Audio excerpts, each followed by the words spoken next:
আসসালামু আলাইকুম ওয়া রাহমাতুল্লাহ। নবীন স্কুলে সবাইকে স্বাগতম। আমি মোহাম্মদ নাজমুল হোসেন। দেখো আমাদের আজকের ভিডিওটি কিন্তু ষষ্ঠ শ্রেণীর গণিত অনুশীলনী ৫ পর্ব ৩ থাকছে। দেখো যে পর্ব ৩ থাকছে ১৭ থেকে ২৩ নম্বর পর্যন্ত এই কয়েকটি অঙ্ক করবো আমরা সমাধান। দেখো আমরা কিন্তু ইতিপূর্বে পর্ব কিন্তু বেশ কিছু পর্ব দিয়েছি, যারা এখন পর্যন্ত দেখোনি পর্বগুলো দেখে আসতে পারো। আসলে প্রথম থেকে যদি অঙ্কগুলো দেখো, সংজ্ঞা দেখো, সূত্র দেখো, তাহলে কিন্তু অঙ্কগুলো বুঝতে কিন্তু খুবই খুবই সহজ হয়।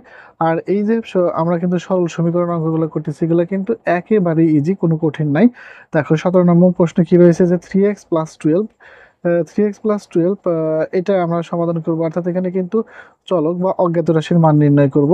তাহলে দেখো ১৭ রয়েছে যে এখানে 3x = 12, তাহলে এর মান x এর মান নির্ণয় করতে হবে। আমরা প্রথমে একটু রাশিটা লিখে নেব। দেখো 3x কিন্তু 12 রয়েছে, তাহলে প্রথমে কি করতে পারি, আমরা একটা বা ব্যবহার করতে পারি, যে মাঝখানে ইকুয়াল থাকলে তাহলে কিন্তু আমরা দেখো 3x কি অবস্থায় আছে, গুণ অবস্থায় আছে। আমরা কিন্তু শিখেছিলাম যে গুণ থাকলে ওই পাশে চিহ্নটা গেলে কিন্তু ভাগ হবে, তাহলে 12/3। এখন দেখো এইটা 3-এর ঘর নামতে পারো, আশা করি যে বুঝতে পারবে। 3×4 কিন্তু 12, সুতরাং আমরা বলতে পারি যে x = কিন্তু এটার মান হলো 4।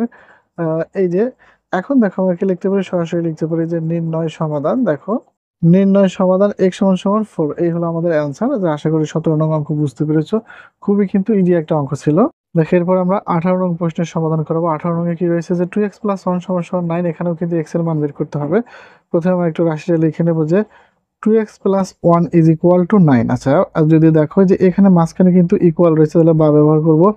তাহলে 2x দেখো 9, এই যে +1 প্রথমে এই পাশে মাইনাস আকারে আসবে। এরপরে দেখো আমরা কিন্তু লিখতে পারি যে 2x দেখো 9 থেকে 1 যদি বাদ দিই তাহলে কিন্তু 8 থাকে। এরপর দেখো 2x গুণ অবস্থায় আছে, তাহলে আমি x রেখে এই যে 8/2। এখন যদি আমরা ক্যালকুলেশন করি তাহলে কিন্তু এটা কাটাকাটি করলে কিন্তু দেখো 4 দুগুণা 8, সুতরাং আমরা বলতে পারি যে x কিন্তু 4। দেখো তাইলে কিন্তু আমরা লিখতে পারি যে নির্ণয় সমাধান কিন্তু 4। যে এইটাই এই দেখো 18 নং প্রশ্নের সমাধান এটাই। তা আশা করি বুঝতে পেরেছো। অঙ্কগুলো কিন্তু খুবই সহজ। প্রথমে কিন্তু দেখো x এর মান বের করার জন্য প্রথমে +1 কে মাইনাস করে এই পাশে নিয়ে আসলাম। এরপরে কি করলাম যে 2x = 8 হয়, 9 থেকে 1 বাদ দিলে 8 হয়। এরপরে 2x গুণ অবস্থায় ছিল, ভাগ আকারে নিয়ে আসলাম। ইতিপূর্বে কিন্তু আমরা বেশ কয়েকটা অঙ্ক করেছি। এরপরে দেখো যে প্রথমে 19 নং সমাধান। এরপরে দেখো যে আমরা 19 নং প্রশ্নের সমাধান করাবো। কি আছে, 4x - 5 = 11। তাইলে দেখো 19 নং প্রশ্নে কি রয়েছে, 19 নং প্রশ্নে রয়েছে যে তোমার 4x - 5 = 11, এই রাশিটা রয়েছে। তাহলে বা ব্যবহার করব আমরা। 4x প্রথমে দেখো -5 টা ওই পাশে গেলে কি হবে, অবশ্যই কিন্তু +5 হবে। এখন যদি আমরা হিসেব করি তাহলে 4x = 11 আর 5 এ কিন্তু 16। এখন দেখো যে 4x গুণ অবস্থায় রয়েছে, তাহলে 16/4 আমরা ভাগ আকারে লিখে দিলাম 4, এই যে গুণ আকারে ছিল ওই পাশে গেলে ভাগ, তাহলে কিন্তু আমরা লিখতে পারি যে 4×4 = 16। সুতরাং আমরা বলতে পারি যে x = 4। তাহলে কিন্তু আমরা এখন অ্যান্সার লিখতে পারি যে নির্ণয় সমাধান। তাহলে দেখো নির্ণয় সমাধান x = 4। আসলে কিন্তু অঙ্কগুলো কিন্তু একেবারেই ইজি, আশা করি যে তোমরা বুঝতে পারতেছো। এখন আমরা 20 নং প্রশ্নের সমাধান করাবো। দেখো 20 নং এ কি রয়েছে, 3x - 5 = 17, এখানে আমরা x এর মান নির্ণয় করব। এরপরে দেখো প্রথমে যদি আমরা 20 নং রাশি লিখি তাহলে কিন্তু 20 নং রাশি হলো 3x - 5 = 17, 17 লিখে নিলাম। এরপর অবশ্যই একটা বা ব্যবহার করব, তাহলে 3x = আচ্ছা এখন দেখো আমরা একটু ধ্রুবক পদগুলো একপাশে লিখবো, যে -5 টাকে কিন্তু এই পাশে প্লাস আকারে লিখতে পারি। এরপরে দেখো যদি আমরা ক্যালকুলেশন করি তাহলে 3x এখন আমরা যদি লিখি তাইলে 17 আর লিখে 5 এ তোমার কত হয়, 22।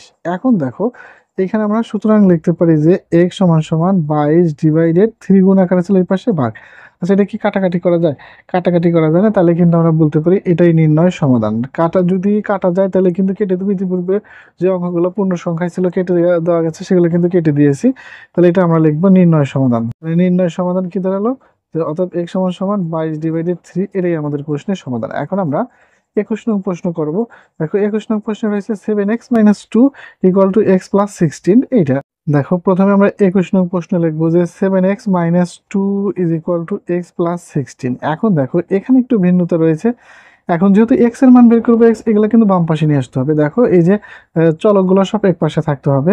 তাহলে 7x এই প্লাস x এই পাশে আসলে মাইনাস, এবং ধ্রুবক পদগুলো এক পাশে। ধ্রুবক বলতে কি, যে দেখো তোমরা প্রথম ভিডিওগুলো একটু দেখে আসলে খুবই ভালো হবে। যে x হচ্ছে তোমার চলক, চলকের সাথে যে থাকে সেগুলো সহগ, আর যেগুলোর সাথে চলক থাকে না সেগুলো কিন্তু ধ্রুবপদ। তাহলে -2 যদি ওই পাশে যায় তাহলে সেটা কি, সেটা কিন্তু +2। এখন আমরা যদি ক্যালকুলেশন করি তাইলে দেখো আমরা এখন ক্যালকুলেশন করব 7 থেকে যদি একটা এক্স বাদ যায় তাহলে কিন্তু 6টা এক্স থাকে এবং 16 আর 2 কিন্তু 18 হয়। তাহলে যদি আমরা ক্যালকুলেশন করে লিখি যে x is equal to 18 divided 6 গুণ আকারে ছিল, নিয়ে গেলাম 3 6 18। তাহলে আমরা লিখতে পারি সুতরাং এক্স সমান সমান কত দাঁড়ালো, এক্স সমান সমান 3। তাহলে এখন আমরা লিখব যে নির্ণয় সমাধান। দেখো নির্ণয় সমাধান কি দাঁড়ালো, নির্ণয় সমাধান কিন্তু x সমান সমান 3, এটাই কিন্তু আমাদের অ্যান্সার। আশা করি তোমরা 21 নং প্রশ্নটি খুবই ভালোভাবে বুঝতে পেরেছো।